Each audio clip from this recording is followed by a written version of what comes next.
नमस्कार, मैं मौली हिंदी समाचार में आपका स्वागत है और मैं हूं शेख इस्माइल। कैसा होना चाहिए गांव का मुखिया यानी सरपंच। आज मैं मौली का दौरा बेला मंडल के टाकली गांव में हुआ। टाकली ग्राम पंचायत में कुल वोट की तादाद है 550, जिसमें पुरुष वोट है 267 और महिलाएं वोट है 283। इस पंचायत के अंतर्गत 8 वार्ड मेंबरों का एक सरपंच होता है और इस गांव में MPPS यानी मंडल परिषद प्राइमरी स्कूल मराठी मीडियम भी है, आंगनवाड़ी केंद्र भी है और 90% काश्तकार रहते हैं और ज़्यादा काश्त में हरी सब्जियां उगाते हैं और साथ ही कपास और तुवर सोयाबीन की फसल भी लेते हैं। जैसा कि हरी सब्जियों में गोभी, पालक, प्याज, मेथी, सांभर, भिंडी, चौलाई और अनेक ऐसे हरी सब्जियां उगाते हैं। आने वाला चुनाव का ये पूरा गांव इंतजार कर रहा है, क्योंकि ये चुनाव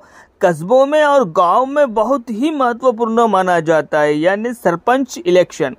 गांव वासियों का कहना है कि हमारा सरपंच सुशिक्षित हो, समझदार हो और मदद के लिए आगे बढ़ने वाला हो। ये बात तो सही है। गांव का मुखिया गांव के विकास के साथ साथ गांव वासियों को लेके चलने वाला होना चाहिए। अब तक तो हमने सरपंच ठहराया नहीं है, लेकिन आगे इस बार सोच समझ कर ठहराएंगे। चलिए, गांव के प्रधान किसे कहते हैं? पंचायत राज सिस्टम के अंतर्गत काम करता है और वो ग्राम सभा व ग्राम पंचायत की मीटिंग को आयोजित करता है और उसकी अध्यक्षता करता है, यानी गांव का महत्वपूर्ण और बड़ा आदमी होता है। अभी रहा सवाल, सरपंच ग्राम सभा का चुनाव हुआ सर्वोच्च प्रतिनिधि होता है।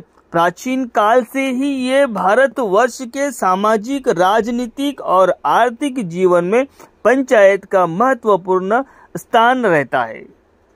मैं मौली आपको आगे भी हर ग्राम पंचायत की मंशा बताएंगी और हर गांव जाकर किस तरह से हमारा सरपंच हो, हमारा गांव का प्रधान हो और हमारा गांव का मुखिया कौन होगा, ये किस विचार का होगा और गांव के लिए क्या करेगा, ये सब आगे बताते रहेंगी। धन्यवाद। पर आप बने रहिएगा माय मौली हिंदी समाचार के साथ।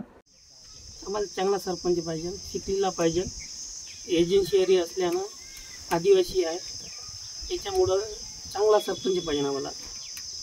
दवाखान्याच्या कामाले, कोण्या कामाले धावला पाहिजे असा सरपंच आम्हाला पाहिजे। मिळून मिसळून राहणारा सरपंच आम्हाला पाहिजे। करणारा आहे ते सर्व काम वगैरे ते चांगलं केलं पाहिजे।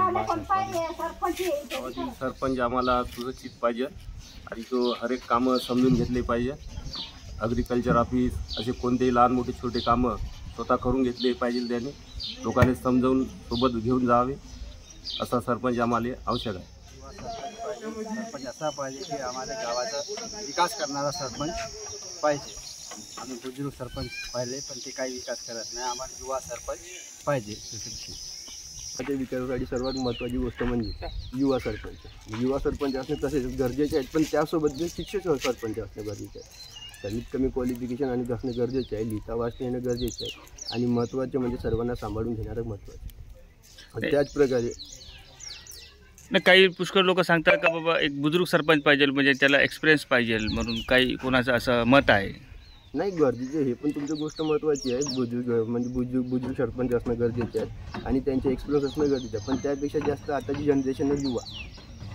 आणि आता राहुल गांधींनी ही पिढी काढली की सर्व म्हणलं युवा काँग्रेस पार्टी म्हणून। त्याच प्रकारे ते युवाच्या महत्त्वानं आपण युवा म्हणून सध्याच चालत आहोत।